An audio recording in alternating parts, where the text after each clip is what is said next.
Jamaica's superwoman Shericka Jackson upset the world order.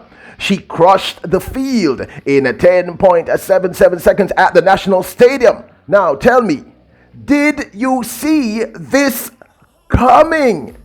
Welcome back to the channel, people. Welcome back to the channel. If this is your first time here, thank you for making it Peter Lloyd World. Now go ahead, please. Hit the subscribe button so we can continue to grow. When you do that, go ahead and hit the notification bell so you know when the next video drops, which is about once a day here on Peter Lloyd World. Also, if you enjoyed the content, please hit the like button. And finally, leave your thoughts after this sports analysis where we take a look at and we break down the races. Then we take a look at your comment. So stay until the end. You just might hear from yourself. When you're ready? Yep, good to go. Full disclosure, kings and queens. We cannot show you any clips of the actual race. The copyright is owned by a private company out of Kingston, Jamaica, and they've told us specifically that we cannot show you any clips. If we do this, we risk the chance of getting a strike and in the long run losing our YouTube channel. We can't do that. If you see anyone else doing it, they're taking a massive risk. We're a legitimate YouTube partner, so we cannot show you this. Just want you to know you will not see the actual race. I respect you all, kings and queens, so I just wanted to be transparent. In a final that included much drama, there was a 20-minute delay due to technical issues regarding the weight. So the athletes were standing at the starters line for 20 minutes and in fact went into the starting position on several occasions. Apparently they were having a technical issue because the athletes could not at one point hear the starter's gun, and they could also not hear the instructions. So clearly, when you say ready, on your mark, set, whatever, they weren't hearing. So for 20 to 22 minutes, these athletes were standing there, which must have been very frustrating. So hats off and great respect to the professionalism of all the athletes there. Now, when the gun did go off, Brianna Williams got a bullet start and was out like a rocket. Now, for the first 25 to 30 meters, she was in full command of the field. However, not far behind her, both Elaine Thompson-Herah and Shericka Jackson, who had gotten a good start, were pounding at her heels. By the 30 to 35 meter mark, both Elaine and Shericka edged ahead of her. However, it was Shericka Jackson who continued to extend her lead, leading out of her drive phase. By the 70 meter mark, Shericka Jackson had a clear meter to 2 meter lead on the world champion. Now, closing fast out in lane 7 when no one saw her coming was Kemba Nelson, who clipped Elaine Thompson-Herah on the line. This was such an exciting race. What was fascinating to us was that Shericka Jackson won by a clear meter to meter and a half ahead of Elaine Thompson-Herah. Kemba Nelson should be commended for this remarkable 10.88, her new personal record, as should be Elaine Thompson-Herah for that 10.89, and Brianna Williams, who now has a new personal best of 10.94. All four women were spectacular, but Shericka Jackson dominated. In fact, let me be honest, she absolutely crushed that field. One could see that she was very anxious at the start, and her behavior exhibited to us that she was not anxious because of the delay. She was anxious because she wanted to make her statement. Look, people, Shericka Jackson has been ready to do this for quite some time. And if you listen to the interview after, you'd realize that in her training, she basically said in that interview that she has been running this kind of time and faster during her training. She actually said she was disappointed with her 10.77. And I'm going to be honest, we thought that she would have been running that race would have been closer to a 10.70. But we believe that that 20 to 22 minute delay would have obviously impacted all the athletes. So what we are saying here at Peter Lloyd World, my brothers and sisters, kings and queens, is that we think that race could have been a full, .0, 8 seconds faster. That's my opinion. Anyway, Now, we here at Peter Lloyd World did imply directly to all of you that you should expect Shericka Jackson to shock you. The thing is, you know that we're big here on numbers.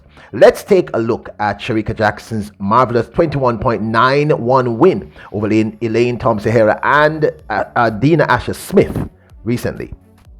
This she did at the Rome Diamond League.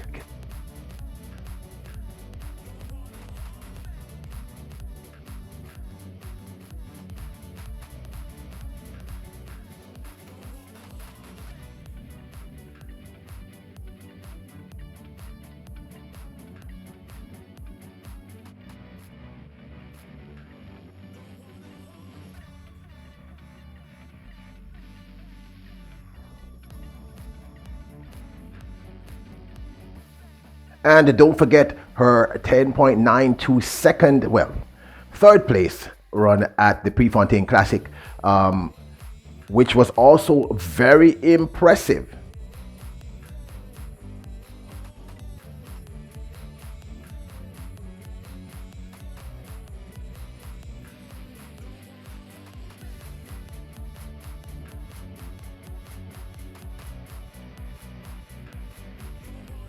Now, we had said in that video that it's really close to call, but we were leaning to.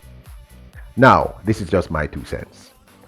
Early in the year, we talked about the fact that Shericka Jackson had lowered her personal best over the 60-meter indoor from 7.33, I believe, to 7.04 was extremely significant, that it would directly impact her 100-meter speed. We all knew that the problem that Shericka Jackson had was her start was horrific. It was a terrible start. At last year's trials, go back and look, you will see that she almost caught Shelly-Ann Fraser on the line. If there had been one more meter, she would have won. So once Stephen Francis saw this flaw and saw that he could fix it, once he improved that, it was game over. Now, we've also seen her running some 400 meters, and this was to remember, a 400 meter tends to has much more stamina and is stronger physically. That's important.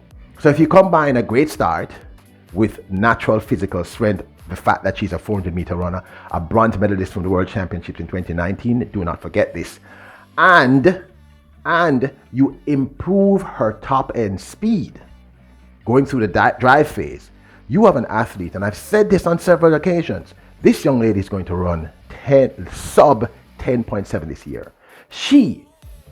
I'm going to go out on a limb because I've been doing this lately. She can possibly run a sub 10.6. Believe me when I tell you this. It's been obvious if you just look at the stats. Look at the stats. Now, last thing. A friend of mine, Dennis Campbell, has this theory. And it sort of makes sense, so I'm going to throw it in the mix. And this is just a mix-up on Blender. Here's his theory. Shericka Jackson is the only person who has remained in the camp. Shelly left. Elaine left. Stephen Francis wants to prove a point. And Shericka Jackson is his sword of justice. You get what I'm saying? So he's been working on this young lady. Of course, as I would always state, this is just my 2 cents.